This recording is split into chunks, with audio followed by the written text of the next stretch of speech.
রূপা তুই এই মাসে মাইনে দিয়েছিস? হ্যাঁ স্যার, মাইনে দিয়ে দিয়েছি এই মাসে। বান্টু তুই এই মাসে মাইনে দিয়েছিস? না স্যার, দেওয়া হয়নি। আচ্ছা ঠিক আছে, কোনো ব্যাপার নাই। বেশ রূপা, বলতো 5 5 কত হয়? স্যার 5 5 10 হয়। ভেরি গুড রূপা।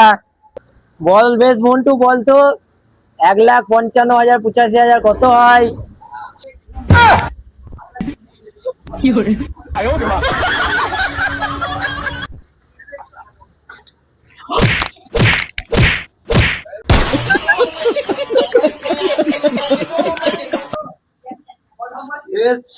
রূপা বলতো ইন্ডিয়ার সবচেয়ে ধনী ব্যক্তির নাম কি? Sir Mukesh Ambani. Very good very good, এই হলো আমার ছাত্রী। বেশ মন্টু, বলতো বুর্জ খালিফা যে বাড়াইছে তার মাসির মেসোর জামাইয়ের নাম কি?